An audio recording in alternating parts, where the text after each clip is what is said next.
Good morning students. આજે આપણે તમારા અંગ્રેજીનો ત્રીજો પાઠ લઈશું, યુનિટ 3. બે પાઠ આપણે કરી દીધા છે, પોએમ્સ પણ કરી છે. આજે ત્રીજો પાઠ, ઘણા દિવસ પછી આપણું લેક્ચર આવ્યું છે. તો પ્રી ટાસ્ક, સૌથી પહેલાં પ્રી ટાસ્ક એટલે લેસન શરૂ કરતાં પહેલાં આપણને નોલેજ આવે, આપણને જ્ઞાન મળે કે શાના વિશે આ લેસન હશે, એક અંદાજ આપણને આવે. P1 છે,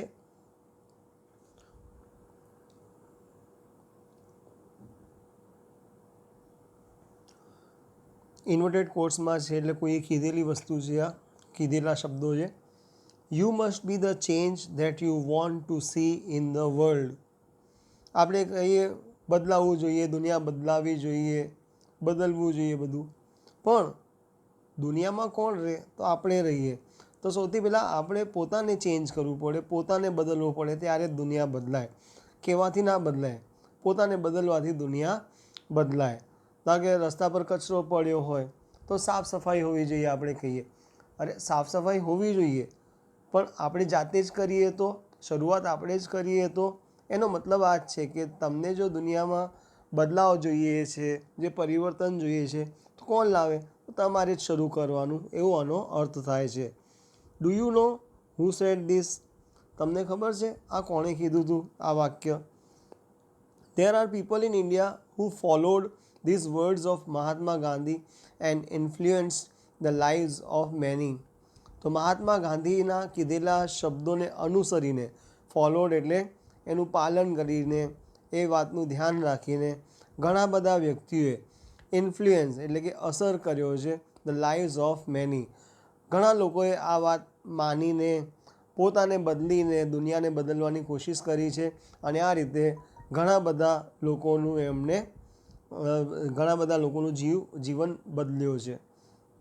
let's read about two such people who with their small initiatives change the lives of many. તો ચલો આપણે હમણાં બે એવા વ્યક્તિઓની વાત જોઈએ, અથવા એમના વિશે વાંચીએ, અથવા એમના વિશે જ્ઞાન મેળવીએ, જેમણે પોતાની આ નાની પહેલવૃત્તિ, ઇનિશિયેટિવ એટલે કંઈક આરંભ કરવું, સારા માટે કંઈક સારું કરવા માટે આરંભ કરવું, પહેલવૃત્તિ કરવી. Change the lives of many, ઘણા લોકોનું એમણે જીવનનો બદલાવ કર્યો. પહેલું છે એ, wastage of water is one of the most serious issues of the country today. એટલે વેસ્ટેજ એટલે બગાડ, પાણીનો બગાડ એ સૌથી ખતરનાક ગંભીર સમસ્યા છે. ઘણી બધી સમસ્યાઓમાંથી એક ગંભીર સમસ્યા આપણા દેશ માટે છે. હું કહું દેશ માટે નહીં, પણ પૃથ્વી માટે, ગ્લોબ માટે, વિશ્વ સ્તરની આ સમસ્યા છે. પીવાના પાણીનો બગાડ જે થાય છે એની, અથવા જે આપણે ઉપયોગ કરીએ છીએ પાણીનો બગાડ થાય છે. But there is one man who decided to help people stop it by helping them single handedly. પણ આ પાણીનો બગાડ રોકવા માટે એક વ્યક્તિએ નિર્ધાર કર્યો કે હું આ પાણીનો બગાડ રોકીશ સિંગલ હેન્ડેડલી, એટલે એકલા હાથે, એકલા, એની સાથે કોઈ પણ આ મુહિમમાં જોડાયેલો નથી. ધેરફોર, એટલા માટે he is also known as one man NGO. NGO એટલે નોન ગવર્મેન્ટ ઓર્ગેનાઇઝેશન, જે લોકો સ્વયં કામ કરતા હોય છે કોઈ પણ સરકારી મદદ વગર. નોન ગવર્મેન્ટ એટલે કે બિન સરકારી સંસ્થાઓ છે જે લોકો અથવા વિશ્વના કલ્યાણ માટે કામ કરતી હોય છે, સમાજના કલ્યાણ માટે, અને ઘણા અલગ અલગ પ્રકારના NGO હોય છે. તો વન મેન NGO એટલે એકલા હાથે એણે બધું કર્યું છે, કોઈ એનો સાથ સહકાર આપ્યો નહીં. The writer, artist and cartoonist Abid Surti veggies war against water wastage. Writer એટલે લેખક, આર્ટિસ્ટ એટલે કલાકાર, કાર્ટૂનિસ્ટ એટલે કે જે વ્યંગ્ય ચિત્રકાર હોય. તમે ન્યૂઝપેપર વાંચતા હોય તો એની અંદર કાર્ટૂન આવે છે, લેખકો હોય છે જે કાર્ટૂનના માધ્યમથી લોકોને અમુક કટાક્ષ કરતા હોય છે પદ્ધતિઓ ઉપર કે નિયમો ઉપર, કે જે પોલિસીઓ હોય છે ગવર્મેન્ટની એની ઉપર કટાક્ષ, એટલે કટાક્ષ લેખન જનરલી હોય છે. એક કાર્ટૂનિસ્ટ હોય છે, એનું નામ છે આબિદ સુરતી. વેજીસ વોર એટલે કે યુદ્ધ છેડ્યું એણે અગેન્સ્ટ વોટર વેસ્ટેજ. અગેન્સ્ટ એટલે વિરુદ્ધ, પાણીના બગાડ સામે એણે યુદ્ધ છેડ્યું, એટલે કે પાણીનો બગાડ રોકવાનું છે. Every Sunday, this national award winner walks around homes in Mumbai and fixes leaking taps to save every drop of water. દર રવિવારે આ શું કરે છે? ધીસ નેશનલ એવોર્ડ વિનર, આ નેશનલ એટલે કે રાષ્ટ્રીય એવોર્ડ એટલે કે પારિતોષિક, વિનર એટલે કે વિજેતા છે. Walks around homes in Mumbai, મુંબઈમાં ચાલીઓમાં ચાલે છે, રસ્તાઓ પર ચાલે છે, મકાનોની આજુબાજુ, અને ફિક્સ કરે છે. ફિક્સ એટલે કે ટીક કરે છે. લીકિંગ ટેપ્સ એટલે વહેતા જે નળ છે, ટપકતા જે નળો છે, ટેપ્સ એટલે નળો, તેમને ઠીક કરે છે. To save every drop of water, એક એક બૂંદ પાણીની બચાવવા માટે કે એક એક ટીપું બચાવવા માટે તે આ રીતે મુહિમ ચલાવે છે. Wonderful idea, isn't it? કેટલો સારો આ એક વિચાર છે, આઈડિયા છે. Isn't it? નહીં? આબિદ સેઝ, અને આબિદ કહે છે, if I can, you can. Can એટલે શક્યતા દર્શાવતું હોય છે કે જો હું કરી શકું છું તો તમે પણ કરી શકો છો. એટલે કે બધાએ આ કામ કરવાનું છે પાણીની બચત કરવા માટે. આગળ વાંચીશું. બી પોઈન્ટ છે.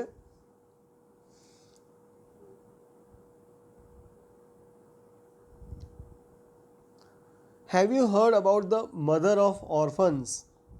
હેવ યુ હર્ડ એટલે કે તમે સાંભળ્યું છે. મધર ઓફ ઓર્ફન્સ એટલે કે અનાથોની માતા. મધર ઓફ ઓર્ફન્સ, ઓર્ફન્સ એટલે અનાથ બાળકો જે હોય છે એમને ઓર્ફન્સ કહેવામાં આવે છે, જેમના માતા પિતા નથી હોતા. સિંધુમતી સપકલ is a social worker who has adopted more than 1000 orphan children so far. તો સિંધુમતી સપકલ મહારાષ્ટ્રીયન છે. ઇઝ અ સોશિયલ વર્કર, એક સામાજિક કાર્યકર છે. who has adopted more than 1000 orphan children so far, જેણે હજી સુધી, આજ સુધી 1000થી પણ વધારે અનાથ બાળકોને શરણ આપી છે. એડોપ્ટેડ એટલે એમને આપણે ગોદ લેવું, આપણે જેમ કહીએ એડોપ્ટ એટલે ગોદ લેવું થાય, એટલે એમની સાર સંભાળ, જે લોકો અનાથ છે, માતા પિતા નથી, એમના મા બાપ તરીકે એમની ફરજ બજાવે છે, એટલે એમની સાર સંભાળ કરે છે. એડોપ્ટેડ એટલે કે ગોદે લીધું, દત્તક લીધું આપણે કહીએ. Her life started as being an unwanted child. હવે જ્યારે એનો પોતાનો જન્મ થયો હતો તો અનવોન્ટેડ એટલે કે જરૂરી નહોતું ત્યારે બાળક થઈ ગયું, એ રીતે અનવોન્ટેડ ચાઇલ્ડ એટલે એ બિનજરૂરી બાળક તરીકે એનો જન્મ થયો હતો, જેની જરૂરત નહોતી. હર હસબન્ડ એબન્ડન્ડ હર, અને જ્યારે એના લગ્ન થાય છે તેના પતિ હસબન્ડ એબન્ડન્ડ હર એને ત્યજી દે છે. When she was 9 months pregnant, એટલે એનો જ્યારે જન્મ થયો ત્યારે એના પ્રત્યે અણગમો હતો બિનજરૂરી બાળક તરીકે. જ્યારે એના લગ્ન થાય છે તેનો પતિ જ્યારે ગર્ભવતી હોય છે ને 9 મહિના એટલે કે બાળક થવાના આરે હોય છે ત્યારે એનો પતિ એને ત્યજી દે છે. એવી હાલત અથવા એવા સંજોગો એણે જોયા છે, એવી પરિસ્થિતિઓમાંથી એ પસાર થયેલી છે. She had to beg on the streets to survive. Beg એટલે કે ભીખ માંગવી પડે છે ને રસ્તા ઉપર પોતાનું જીવન ગુજારવા માટે અથવા ટકવા માટે, જીવતી રહેવા માટે એને ભીખ માંગવી પડે છે. And realised about the condition of the orphan children, અને ભીખ માંગતા માંગતા એને આ ભાન થાય છે કે જો મારી આવી પરિસ્થિતિ છે, કન્ડિશન એટલે કે પરિસ્થિતિ છે, તો આ અનાથ બાળકોની કેવી પરિસ્થિતિ હશે. હર સર્કમસ્ટાન્સીસ એટલે તેના આ જે સંજોગો છે. ફોર્સ્ડ હર્સ એટલે કે એને કંઈક કામ જે નથી આવડતું અથવા નથી કરવા માંગતી એવું કરવા માંગે છે. હર ટુ લૂઝ કરેજ, હિંમત હારી જાય છે. એન્ડ સ્કમ એટલે હથિયાર નાખી દેવા, હારી જવું, તાબે થવું, વશે થવું, એવું એનો સ્કમનો મતલબ થાય છે. સ્કમ્બ એનો બરાબર ઉચ્ચાર છે. ટુ ધ એડવર્સ સિચ્યુએશન્સ, તો આવી વિકટ પરિસ્થિતિઓને એ હથિયાર નાખી દે છે. બટ સિંધુતાઈ ઇમર્જ સ્ટ્રોંગર, પણ હવે આ બધું જોઈને એ હથિયાર નાખ્યા વગર એટલે કે હથિયાર નાખી નથી દીધી, પણ ઇમર્જ એટલે એનામાંથી એક બહાર આવે છે વ્યક્તિત્વ. સ્ટ્રોંગર એ વધુ પ્રબળ બને છે. With every difficulty she faced, જેમ જેમ તે વિકટ પરિસ્થિતિનો સામનો કરે છે તેમ તેમ તે મજબૂત થતી જાય છે, એટલે કે આત્મવિશ્વાસ વધે છે. ટુડે, આજે, શી પ્રાઉડલી સેઝ, એ ગર્વથી કહે છે, I am there for all those who have no one. જેમનું કોઈ નથી એની હું છું. એટલે કે ભગવાન તરીકે, જે અનાથોના નાથ તરીકે કામ કરે છે. હવે P2 એટલે કે એક્ટિવિટી P2 છે.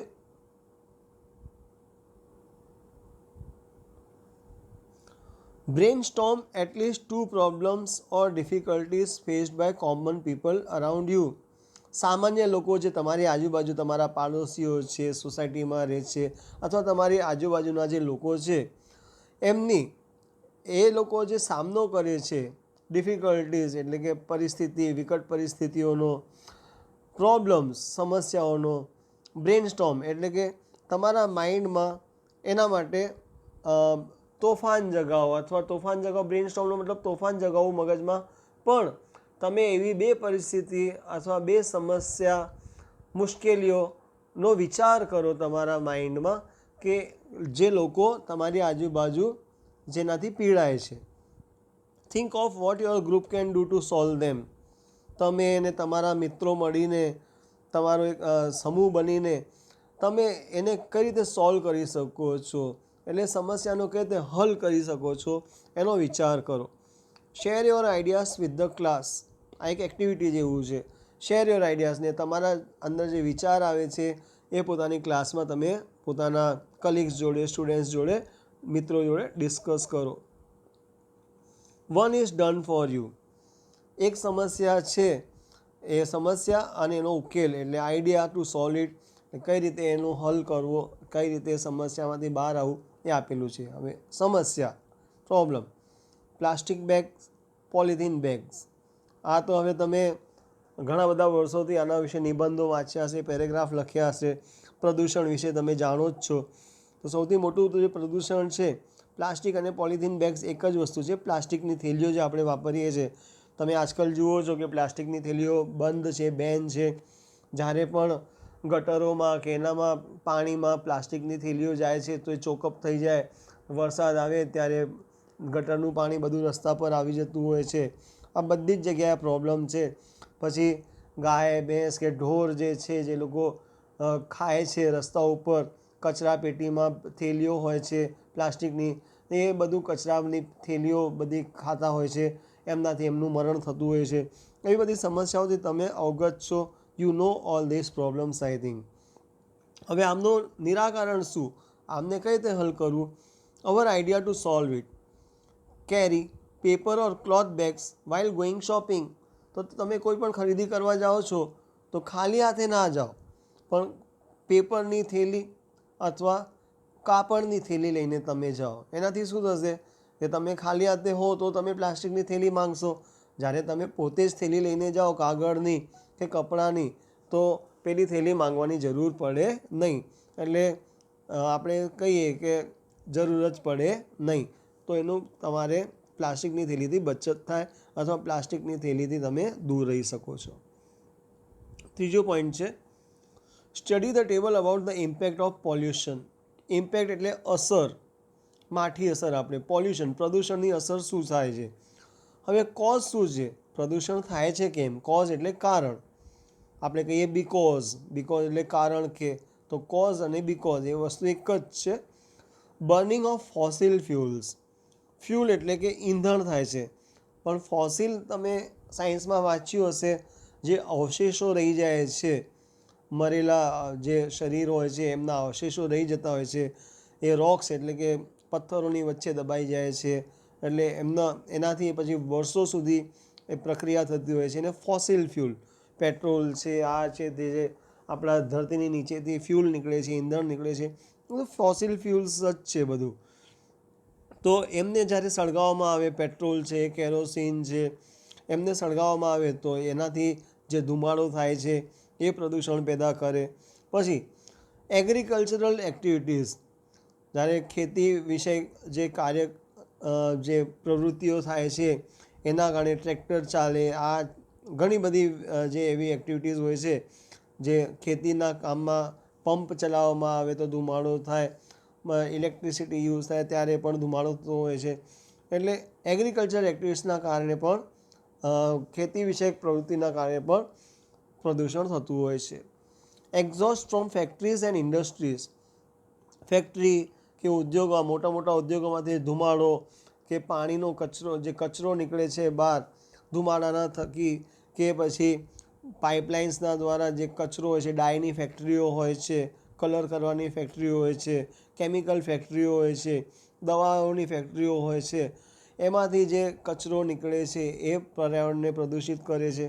માઇનિંગ ઓપરેશન્સ, માઇનિંગ એટલે કે જે ધરતીની નીચેથી બધું કાઢવામાં આવે છે, ધારો કે કોલસો છે, ખાણ, માઇનિંગ એટલે ખાણની જે પ્રવૃત્તિઓ છે એનાથી પણ પ્રદૂષણ પેદા થાય છે. ઇન્ડોર એર પોલ્યુશન, અને ઘરની અંદર પણ પ્રદૂષણ. ઘરની અંદર શું પ્રદૂષણ થાય?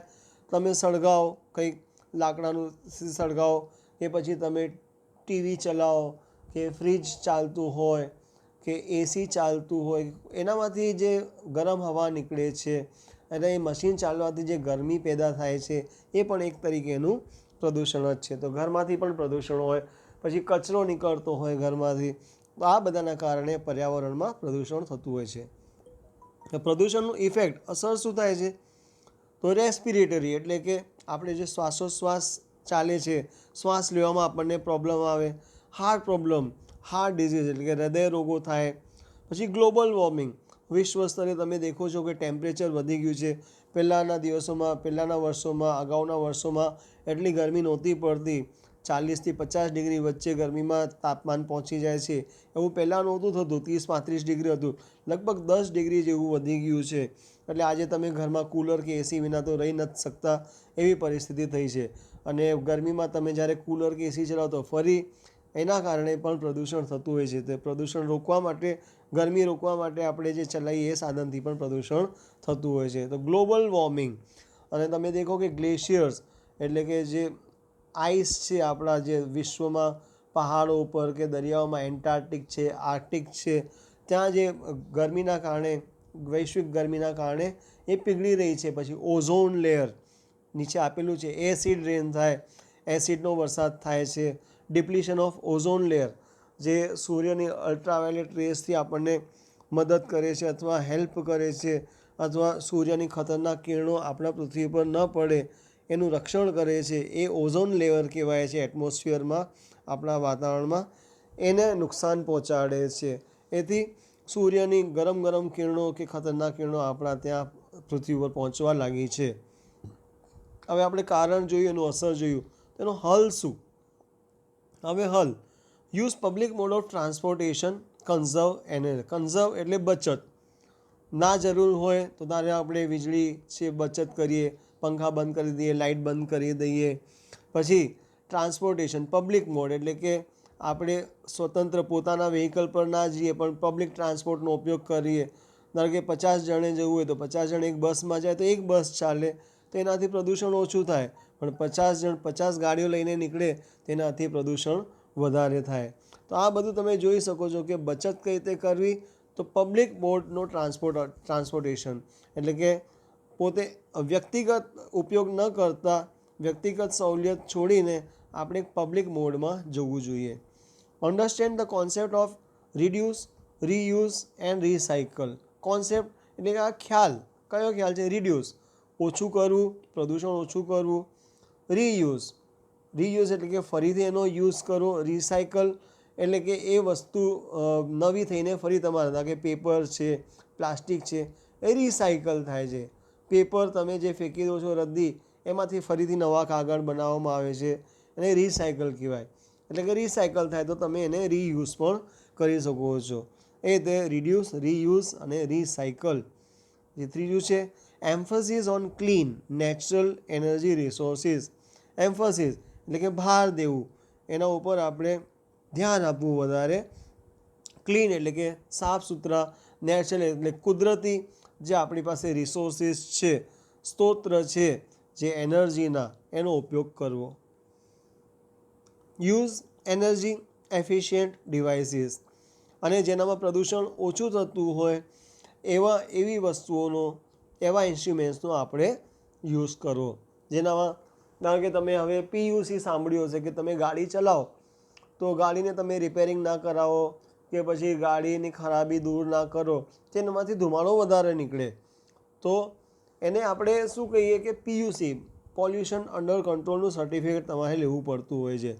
તો ગાડી છે કે મશીન્સ છે એમને વ્યવસ્થિત રાખવી, એમનું મેન્ટેનન્સ કરવું, રિપેર કરવું, જે બગાડ થયેલો છે એને સુધારીને એનો યુઝ કરવો.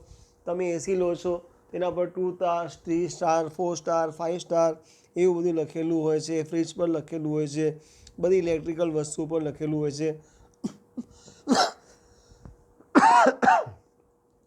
તો એનર્જી એફિશિયન્ટ, જેનાથી પ્રદૂષણ ઓછું થતું હોય, જેનામાં એનર્જી એટલે કે લાઇટ ઓછી જતી હોય, પેટ્રોલ ઓછું લાગતું હોય, ડીઝલ ઓછું લાગતું હોય એવી વસ્તુઓનો ઉપયોગ કરો. તો તમને હવે પાઠમાં ઇન્ટરવ્યૂ છે, આ પાઠનું નામ જે છે an interview with Arun Krishnamurthy. હવે એક એક્ટિવિટી આપી છે, હોમવર્ક પણ સમજી લેવું તમારે. હોમવર્કમાં તમને ખબર જ છે કે ઘણા બધા અઘરા શબ્દો મેં તમને સમજાયા છે, પાઠમાં આપેલા છે. તે ઉપરાંત પણ એના કરતાં વધારે અઘરા શબ્દો મેં તમને શીખવાડ્યા છે. કઈ રીતે બોલવાનું, રીડિંગ, પ્રોનાઉન્સિએશન એટલે કે ઉચ્ચાર કઈ રીતે કરવો. તમે વારંવાર એ અંગ્રેજી તમારું વધારે પાકું કરવા શીખવા માટે આ બધો પ્રયોગ કરી શકો છો. અને આપણો યુટ્યુબ લેક્ચર છે એટલે આ તમને સમસ્યા નડે નહીં. ઓનલાઈન લેક્ચર એટલે જે ફેસ ટુ ફેસ ઝૂમ પર તમે દેખો છો જે લેક્ચર્સ, એ વન ટાઈમ હોય છે, પણ આ તો તમે વારંવાર તમે દેખી શકો છો અને રીડિંગ કરી શકો છો, અઘરા શબ્દો શીખી શકો છો, એટલે ઘણી બધી એક્ટિવિટીઝ તમે કરી શકો છો જાતે પણ. Now write 5 sentences about the solution of air pollution. હવાનું પ્રદૂષણ રોકવા માટે, એ સમસ્યાનો ઉકેલ કરવા માટે 5 તમારે સ્ટેપ્સ લખવાના છે. તો 5 એવી પ્રક્રિયાઓ બતાવવાની છે, અથવા 5 એવા સોલ્યુશન્સ આપવાના છે, હલ આપવાના છે, જેનાથી હવાનું પ્રદૂષણ રોકાય. You can begin like this. ના કે તમે આ રીતે શરૂઆત કરી શકો છો, જે પહેલાં આપેલું જ છે. We should use public mode of transportation instead of our on vehicle. પોતાનું વાહન ચલાવવાની બદલે આપણે પબ્લિક ટ્રાન્સપોર્ટ, બસ છે કે એમનો રેલવેઝ છે એમનો ઉપયોગ કરીએ. સાયકલનો ઉપયોગ કરી શકીએ છીએ, ચાલીને જઈ શકીએ છીએ. ભીડભાડવાળી જગ્યામાં તમે લઈ જાઓ વ્હીકલ તો ટ્રાફિક જામ હોય તો ગાડી તો ચાલુ જ હોય, પછી સિગ્નલ્સ પર તમારે રોકવી પડતી હોય છે. તો ઘણું બધું એ રીતે તમે વિચારીને હવાનું પ્રદૂષણ કઈ રીતે રોકી શકાય છે એવા 5 સ્ટેપ્સ તમારે લખીને બતાવવાના છે. ચલો હવે આપણે મૂળ લેસન પર જઈએ. An interview with Arun Krishnamurthy. Interview એટલે ઇન્ટર એટલે કે આંતરિક, વ્યૂ એટલે કે એ શું કહેવા માંગે છે, એના મનમાં શું છે. કોઈ પ્રશ્ન આપણે કરીએ તો કોઈ શું કહેવા માંગે છે, આપણે જોબ માટે જતા હોઈએ તો ઇન્ટરવ્યૂ. What is interview?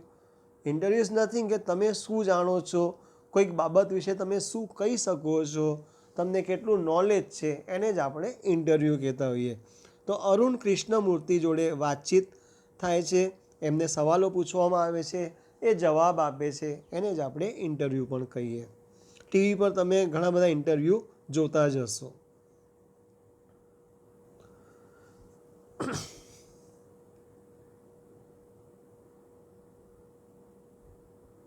હવે ફોટો તમે જોઈ શકો છો અરુણ કૃષ્ણમૂર્તિનો. અરુણ કૃષ્ણમૂર્તિ. તમે આજે સાઉથમાં, જે દક્ષિણ ભારતમાં જાઓ તો આપણે ધારો કે મૂર્તિ કહીએ તો એ લોકો મૂર્તિ એવું કહે છે. એટલે એ તો હવે ભાષાનો વિષય છે, બધા પોતપોતાની રીતે એનો ઉચ્ચાર કરતા હોય છે. કૃષ્ણમૂર્તિ એ રીતે એનો ઉચ્ચાર થાય છે, મૂર્તિ નહીં પણ મૂર્તિ. Was just 17 years old when he founded the NGO environmentalist foundation of India, EFI. એનું ફૂલ ફોર્મ એટલે કે પૂરું રૂપ છે environmentalist foundation of India. Environmentalist એટલે કે પર્યાવરણવાદી આપણે કહીએ. NGO તો મેં તમને પહેલાં પણ શીખવાડી દીધું કે નોન ગવર્મેન્ટ ઓર્ગેનાઇઝેશન, એક પ્રાઇવેટ સંસ્થા હોય છે જે લોક કલ્યાણ માટે, સમાજ કલ્યાણ માટે, આ રીતની સમસ્યાઓનો હલ કરવા માટે કામ કરતું હોય છે. તો એ ફક્ત 17 વર્ષનો હતો, જસ્ટ 17 years old, જ્યારે ફાઉન્ડેડ એટલે કે એણે સ્થાપના કરી, એસ્ટાબ્લિશ કર્યું, આપણે કહીએ environment foundation of India, EFI. આની શોર્ટ નોટ પણ પૂછાતી હોય છે. Beginning with the turtle walk. Turtle એટલે કાચબો હોય છે, સમુદ્રી કાચબો, થોડો મોટો હોય છે પ્રમાણમાં, ટર્ટલ કહેવાય છે જેને. Beginning with the turtle walk. આ શરૂઆત કઈ રીતે કરી આ સ્થાપનાની, એણે કઈ રીતે સ્થાપ્યું, તેની શરૂઆત થઈ ટર્ટલ વોકથી, એટલે કે સમુદ્રના કિનારે એ ચાલતો હોય છે. A move to save turtle eggs and young hatchlings in Chennai. Today Arun and his team. હવે કહે છે કે આની શરૂઆત કઈ રીતે, જ્યારે ચેન્નઈ એ દરિયાકાંઠો જ છે, તમને ખબર જ છે. તો જ્યારે ત્યાં ચાલે છે તો ટર્ટલ એગ્સ એટલે કે ટર્ટલ જે કાચબા પોતાના ઈંડા મૂકતા હોય છે દરિયાકાંઠે. એન્ડ યંગ હેચલિંગ એટલે કે તેમાં ઈંડામાંથી જે ઈંડા સેવવામાં આવે છે એમાંથી નાના ટર્ટલ્સ નીકળે છે, બચ્ચાઓ નીકળે છે ટર્ટલ્સના, એટલે હેચલિંગ્સ કહીએ એને. ચેન્નઈમાં એમને બચાવવાનું કાર્ય એણે શરૂ કર્યું. Today Arun and his team of volunteers have cleared beaches and various water bodies in Chennai. એ શરૂઆત કરી, પણ એના પછી અરુણ અને એના સાથીદારો વોલન્ટિયરનો મતલબ હોય છે કે જે કોઈ પણ પૈસા લીધા વગર સ્વૈચ્છિક રીતે કોઈ મફતમાં કોઈ કામ કરતું હોય, સેવા આપતું હોય વગર પૈસે લીધે, એને વોલન્ટિયર કહેવાય છે. Have cleaned beaches and various water bodies in Chennai, Hyderabad, Delhi, Coimbatore and Puducherry. તો આટલા સ્થળોએ બીચીસ એટલે કે દરિયાકાંઠો આપણે કહીએ ને બીચીસ કહેવાય છે. અને વેરિયસ એટલે વિવિધ, વોટર બોડીઝ એટલે કે પાણીની બીજી પણ આપણે કહીએ કે બોડી એટલે કે પાણી ક્યાં ક્યાં હોય, તો દરિયામાં હોય એ વોટર, ઓશન સમુદ્ર જેને આપણે કહીએ, પછી સી છે, રિવર છે, પોન્ડ છે, ઘણા બધા એવા સ્ત્રોત હોય છે પાણીના, વોટર બોડીઝ છે. તો અલગ અલગ જગ્યાએ ચેન્નઈ, હૈદરાબાદ, દિલ્હી, કોઇમ્બતુર અને પુડુચેરીમાં આ લોકોએ મળીને પાણીની સાફ સફાઈ કરી, બીચીસ અને વોટર બોડીઝની. ધ ટીમ, હવે આમનું કાર્ય શું છે, તો આ જે ટીમ છે, આ સમૂહ જે છે, ગ્રુપ જે છે, ક્લીન્સ એટલે સ્વચ્છ કરે છે. લેક્સ એટલે તમે તળાવ કહી શકો છો. બીચીસ એટલે કે દરિયાકાંઠો. ઝૂઝ એટલે કે પ્રાણી સંગ્રહાલય. પ્લાન્ટ્સ, ટ્રીઝ પછી ઉગાડે છે, છોડ રોપવાનું કામ કરે છે, ઉગાડે છે. એડ્યુકેટ્સ પીપલ થ્રુ સ્ટ્રીટ પ્લેસ, અને લોકોમાં ફેલાવે છે કે તમે કઈ રીતે બચાવ કરી શકો છો, કઈ રીતે આ બધું કામ કરી શકો છો. સ્ટ્રીટ પ્લે એટલે રસ્તા પર નાના મોટા નાટકો કરીને લોકોમાં જાગૃતતા ફેલાવે છે. And also makes environment friendly paper bags, અને આપણે જોયું કે પ્લાસ્ટિક બેગનો ઉપયોગ કરવો નથી, તો પર્યાવરણને મદદરૂપ થાય અથવા પર્યાવરણને અનુરૂપ હોય એવા ફ્રેન્ડલી પેપર બેગ્સ એ લોકો બનાવે છે. આ બધા કાર્યો એ કરે છે. EFI. Arun's team has students who joined him when they were in class 7. હવે અરુણના આ જે સમૂહ છે, EFI છે, એનામાં એવા પણ વિદ્યાર્થીઓ છે જે 7મા ધોરણમાં હતા ત્યારે એની સાથે જોડાયેલા હતા. એન્ડ કન્ટિન્યુ ટુ વર્ક, અને આજે પણ એ જોડાયેલા જ છે with him even after 5 years, એટલે કે 12મું પાસ કર્યા પછી પણ આજે એ એની સાથે એટલે કે વર્ષોથી એની સાથે જોડાયેલા છે. EFI વિશે અને અરુણ કૃષ્ણમૂર્તિના NGO વિશે શોર્ટ નોટ લગભગ આવતી જ હોય છે, એટલે કે એ એક ઇમ્પોર્ટન્ટ છે શોર્ટ નોટ તમારા માટે. હવે ઇન્ટરવ્યૂ ચાલુ થાય છે. Which experience as a child inspired you to take up the cause of the environment? What was your first activity? તો which experience એટલે કયો અનુભવ એઝ અ ચાઇલ્ડ, જ્યારે તમે બાળક હતા તો કયો એવો અનુભવ હતો, ઇન્સ્પાયર્ડ યુ એટલે કે તમને પ્રેરણા આપી, ટુ ટેક અપ એટલે કે આ હાથમાં લેવું આ કામ, the cause of the environment એટલે પર્યાવરણને બચાવવું છે, પર્યાવરણનું નુકસાનને રોકવાનું છે. આ જે તમારા મગજમાં આવ્યું એ એક બાળક તરીકે એ કયો એવો અનુભવ હતો જે તમને આ પ્રેરણા આપી. What was your first activity, અને તમારું પ્રથમ કાર્ય કયું હતું. તો હવે પોતાની કહે છે કે જ્યારે એ બાળક હતો, a beautiful lake next to my house, એક સુંદર તળાવ હતું એની ઘરની બાજુમાં, which once had a lot of birds, frogs and snakes, was heavily polluted.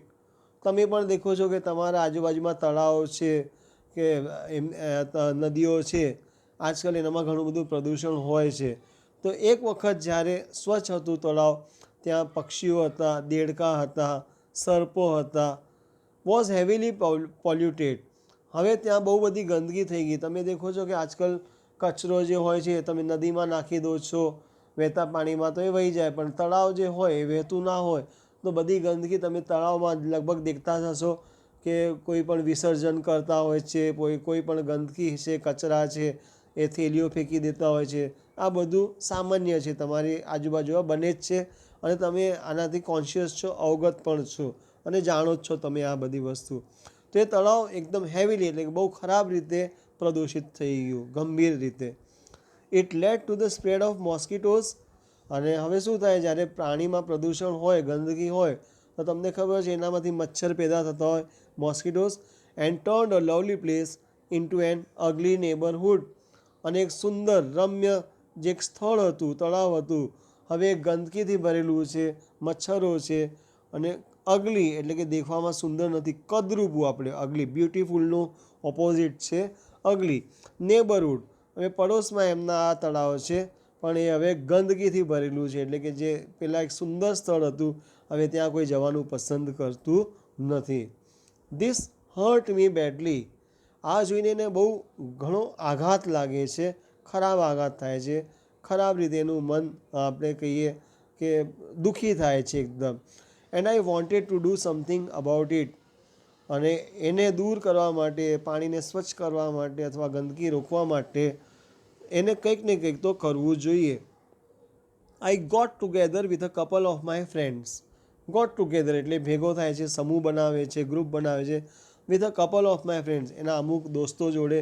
And cleaned the pond next to my house. અને એના ઘરના બાજુમાં પાડોશમાં જે તળાવ છે એ પોતાના મિત્રોની મદદથી સાફ કરવાનું કામ શરૂ કરે છે. This was the first activity. અને આ એનું પ્રથમ કાર્ય હતું. પછી બીજો પ્રશ્ન, what kind of support did you get from your parents and teachers. તમને તમારા માતા પિતા અને તમારા શિક્ષકો દ્વારા કઈ રીતનો ટેકો મળ્યો, કયા પ્રકારનો ટેકો મળ્યો. Was there any conflict between study time and activism. અને જ્યારે તમે વિદ્યાર્થી હતા ત્યારે આ કામ શરૂ કર્યું તો ભણવાના સમયમાં અને તમારે આ કાર્ય જે આ તે સ્વચ્છતાનું જે કાર્ય કરો છો, પ્રદૂષણ દૂર કરવાનું કાર્ય કરો છો, એ બે વચ્ચે સંઘર્ષ થાય છે. ભણવાનો સમય ખરાબ થાય છે અથવા એક્ટિવિટીના કારણે ભણવાનો સમય નથી મળતો, એવો કંઈક સંઘર્ષ થાય છે. કોન્ફ્લિક્ટ એટલે કે સંઘર્ષ થવું. તો એ જવાબ આપે છે, I have supportive parents who understood that my interest was the environment. તો ઘણા બધા મા બાપ હોય છે જે છોકરાઓની વાત સમજે છે અને એમને એમની વાતોમાં ટેકો આપતા હોય છે, સપોર્ટ કરતા હોય છે. અને ઘણા બધા હોય છે કે પોતાના છોકરાઓની વાત સમજતા નથી એટલે કે સપોર્ટિવ હોતા નથી. તે કહે છે કે એનું લક છે કે એના જે પેરેન્ટ્સ છે, મા બાપ છે, એ સપોર્ટિવ છે ને એ સમજે છે કે આનો રસ જે છે, રુચિ જે છે, ઇન્ટરેસ્ટ જે છે એ પર્યાવરણને બચાવવામાં છે, એટલે એને મદદ કરે છે, ટેકો આપે છે, એટલે એને કામ કરવા માટે ના પાડતા નથી. They have never stop me from doing what I want. તેમણે કદી પણ એને આ પર્યાવરણ બચાવવા, પ્રદૂષણ રોકવાનું જે કામ છે એને કરવાથી રોક્યો નથી, કોઈ દિવસ રોક્યો નથી.